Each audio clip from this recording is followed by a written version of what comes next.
Most people don't know much about ancient Persia. In fact, we probably picture it more through movies and pop culture than from anything we learned in school. Rome, Greece, even Egypt. Those civilizations get plenty of attention. But what was going on in the East? That part of history often gets overlooked. And yet, ancient Persia was once the largest empire the world had ever seen. At its peak, nearly half the world's population lived under the rule of Persian kings. So, let's take a look back through a few centuries of Persian history and try to learn a little more, beyond what the textbooks usually cover. So where does our knowledge of the Persians actually come from? Mostly from three Greek writers: Herodotus, Xenophon, and Ctesias. But there's a catch. The Greeks were rivals of the Persians and didn't really understand their culture. A lot of what they wrote is biased or just plain inaccurate. Even the names of Persian rulers come to us through a Greek filter, and they don't sound anything like they did in the original language. The Greek alphabet didn't even have letters for some Persian sounds. For example, Cyrus was actually Kurush, Darius was Daryavaush, and Xerxes was Kshayarsha. And they weren't really kings in the Greek sense, they were shahs. Luckily, we have more than just Greek accounts to rely on.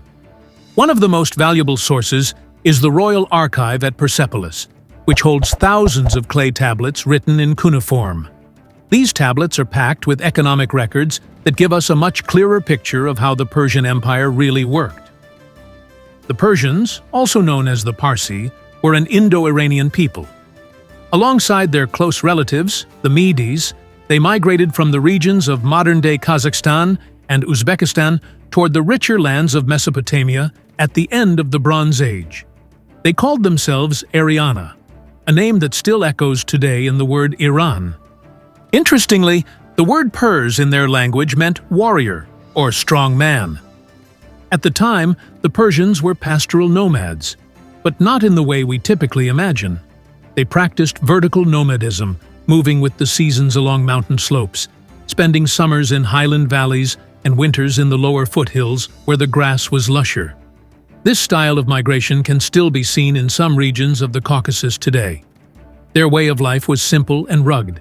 They ate modestly, rarely drank alcohol, and were renowned horsemen. Unlike the people of Mesopotamia, the Persians wore trousers, ideal for riding, and distinctive pointed hats called tiaras. They also stood out physically from the native peoples of the Fertile Crescent, taller in stature and lighter in complexion. In the 7th century BC, the Persians captured the Elamite city of Anshan. From that point on, all Persian kings would begin their titles with King of Anshan.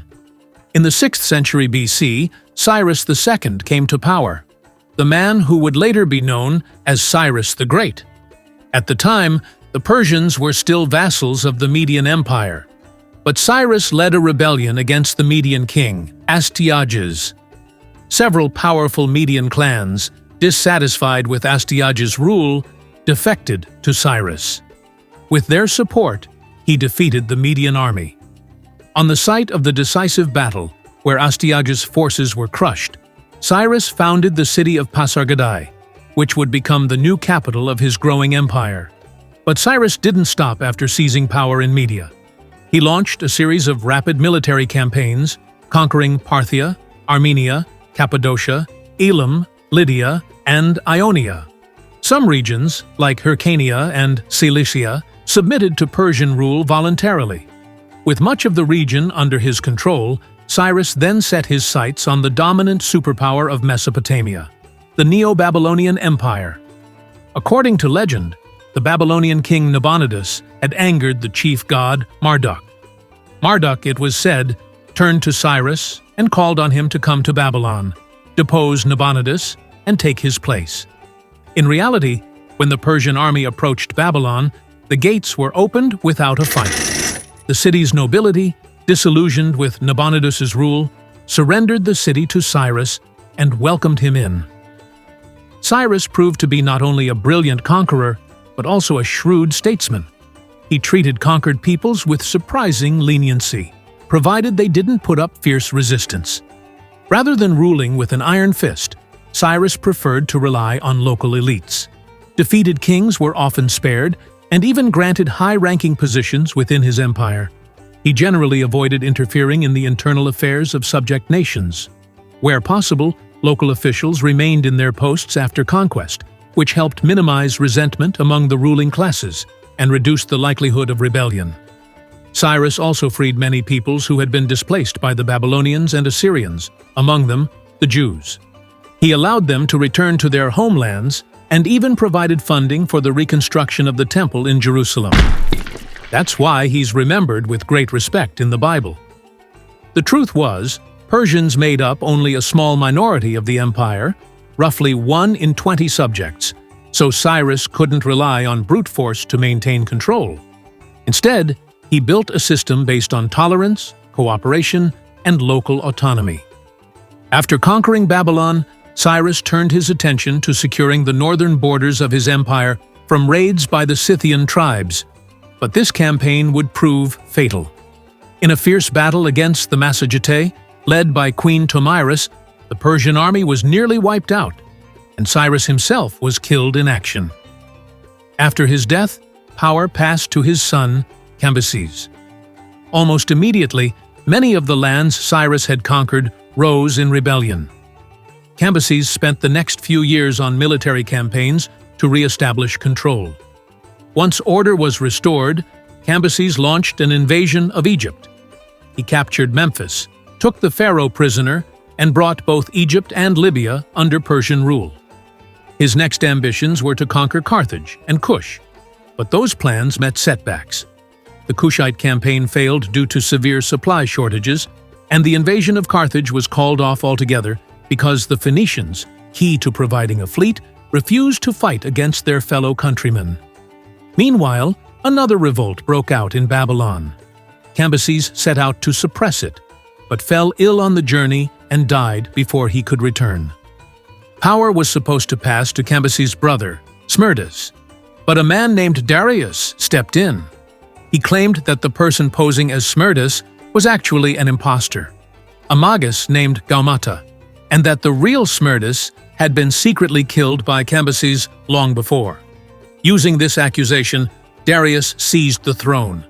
Darius was not a descendant of Cyrus, so to legitimize his rule, he declared himself a descendant of Achaemenes, the great-grandfather of Cyrus the Great. From that point on, the royal line became known as the Achaemenid dynasty. Like Cambyses, Darius spent much of his early reign putting down revolts across the empire.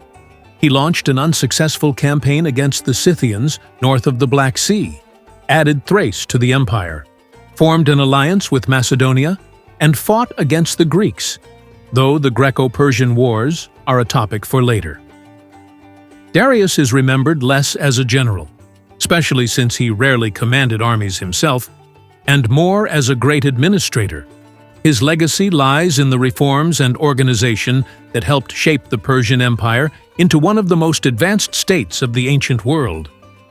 To improve governance, Darius divided the empire into provinces called satrapies, each overseen by a governor known as a satrap. Satraps held civilian authority. They managed infrastructure, maintained roads and military depots, collected taxes, and oversaw justice. Initially, satraps also had military control within their regions.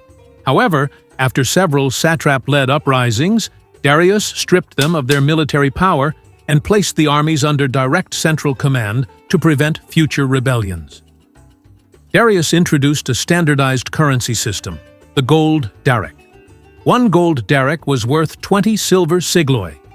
While coins themselves weren't a Persian invention, coinage had already appeared earlier in Lydia. It was under Darius that the concept of a universal medium of exchange spread widely across the empire. A Persian soldier's monthly pay was 1 daric. For context, a sheep cost about 3 sigloi, and a sack of flour around 2. Darius also oversaw the construction of an extensive network of paved roads. These roads allowed for the rapid movement of troops across the empire and boosted overland trade.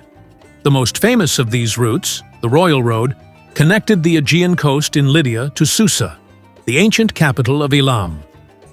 Based on the vast network of imperial roads, the Persians established an organized postal system. At regular intervals along the routes, relay stations were built. Thanks to this setup, messages could travel from one end of the empire to the other in just a few days, passed swiftly from one rider to the next. Darius also oversaw the construction of the first version of the Suez Canal. Though it didn't connect the Red Sea to the Mediterranean, it linked the Red Sea to one of the Nile Delta's branches. Even so, this achievement enabled navigation between the two seas and gave a major boost to maritime trade. Monumental construction flourished throughout the empire during Darius's reign. He made Persepolis, located near Pasargadae, the new ceremonial capital. In total, the Persian Empire had 5 major capitals: Cyrus's capital, Pasargadae; Darius's Persepolis; the old Median capital, Ecbatana; the Elamite city of Susa; and, of course, Babylon. Under Darius, Persepolis became the empire's grandest city, home to massive construction projects like the Apadana, a grand audience hall. Craftsmen from all corners of the empire built elaborate structures, sculptures, and monuments. Just outside the cities, the Persians created lush gardens known in their language as paradida, a word that eventually gave us paradise. The backbone of the Persian army was the Immortals, an elite force of professional heavy infantry. Clad in armor and armed with spears, swords, and bows, this unit always maintained a constant strength of 10,000 men. There was fierce competition for a place in their ranks. Whenever a soldier was killed, retired, or incapacitated, he was immediately replaced, keeping the number steady. However, the name Immortals may be a mistranslation of a Persian word meaning companions. But thanks to Herodotus, the term Immortals stuck in historical literature. The Persian army's light infantry was made up of archers and slingers. Alongside them, the Persians fielded heavy cavalry, armed with spears, and light cavalry equipped with javelins. Depending on the region of conflict, they also deployed auxiliary troops drawn from the many peoples within the empire: Egyptians, Babylonians, Syrians, Jews, Greeks, and others. In addition, the Persians frequently relied on mercenaries, especially Greeks and Scythians.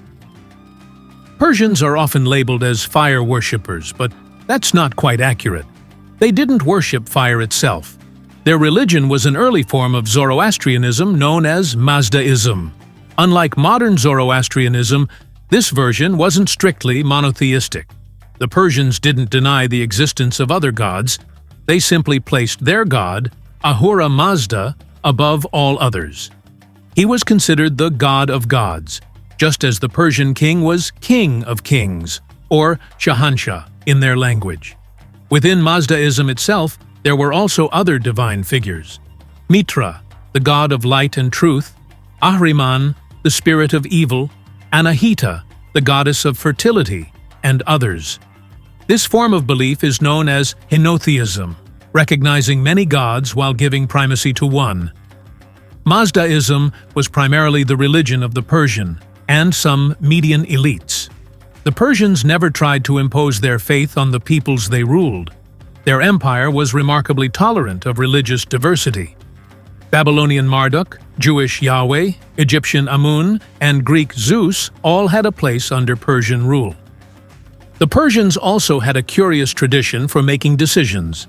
According to their beliefs, rooted in Mazdaism, a person under the influence of alcohol could only speak the truth. So, when facing an important decision, they would first discuss it while drunk.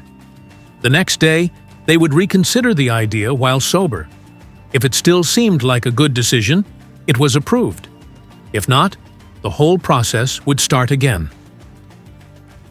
The Greco-Persian Wars began with a rebellion of the Greek colonies in Ionia. In 499 BC, the Ionian Greeks rose up against Persian rule.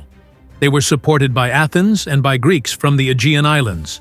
Not only did they overthrow Persian authority, they even launched a raid on Sardis, the capital of the Lydian satrapy. The Greeks looted the city and burned it, destroying, among other things, the temple of Anahita. The rebellion lasted 7 years before it was finally crushed by the Persians. In its aftermath, Persia sent envoys to many city-states across mainland and island Greece, offering a symbolic request for earth and water, a traditional gesture of submission to Persian rule. Many polis accepted the offer, but the two most powerful, Athens and Sparta, refused. In Sparta, the envoys were thrown into a well and told to find their earth and water there. In Athens, they were put on trial and executed. This enraged the Persians, who began preparing a punitive expedition. The Persian army landed in a coastal plain near the city of Marathon. From there, they intended to march inland and destroy Athens. But upon landing, they saw a Greek force already assembled at the far end of the plain. The Athenians had learned of the invasion and, rallying their allies, had marched to intercept the Persians. Despite outnumbering the Greeks by more than 2-1, the Persians found themselves in a disadvantageous position. The Marathon plain sloped upward, and the Greeks were positioned at the higher end. Any Persian attack would have to be launched uphill. The Persian commander, Artaphernes, hesitated, unwilling to advance from such a poor position. But the Greek general Miltiades was also in no rush to fight. He had just received a messenger from Sparta and was waiting for reinforcements. Eventually, Artaphernes had an idea. If the Athenian army was at Marathon, then the city itself must be unprotected. He ordered a withdrawal to the ships, planning to sail around the coast and strike Athens while it lay undefended. At that moment, Miltiades made his move. He ordered a sudden attack. The Persians, caught off guard while reorganizing for departure, were thrown into chaos. The Greek assault shattered their lines, and panic spread through the Persian ranks. While many Persians managed to retreat to their ships and escape, the losses were devastating. About 7,000 elite troops and dozens of ships were lost. Greek casualties, by contrast, were minimal, around 150 men. Despite the defeat, Darius did not abandon his plans for revenge. However, he never got the chance. First, a revolt in Egypt diverted his attention, and not long after, he died. Darius's successor, Xerxes, assembled a massive army and marched toward Greece by land. Greek historians claimed his forces numbered 1 million men, though that figure is clearly exaggerated. Modern estimates suggest the army was closer to 200,000, still an enormous military force for the time. The Greeks decided to make their stand at the narrow pass of Thermopylae, which at that time was only a few dozen meters wide. Contrary to popular belief, it wasn't just the famous 300 Spartans who defended the pass. Several thousand soldiers from other Greek city-states also took part. Nevertheless, the battle was lost. The Greeks held the Persians off for 2 days. On the third day, most of the Greek forces withdrew, fearing encirclement. Only the Spartan contingent and a handful of others chose to stay behind, numbering no more than 500 men. Against such overwhelming numbers, they couldn't hold the pass, and by the end of the day, they were surrounded and killed to the last. After this, the Persians advanced unopposed and reached Athens, only to find the city empty. The women and children had been evacuated to the Peloponnese, while the men had taken to the sea to confront the Persian navy. The two fleets met near the island of Salamis, in what would become the decisive naval battle of the greco-persian wars. The Persians had the numerical advantage, but their ships were smaller and lighter. The Greek fleet, composed mainly of heavy triremes, managed to lure the Persian navy into the narrow strait between Salamis and the mainland. Once inside, the Persians lost their key advantage: maneuverability. The heavier Greek triremes struck with full force. The Persian fleet was devastated, losing around a third of its ships and retreating in panic and disorder. With their navy shattered, the Persian army lost its primary supply line.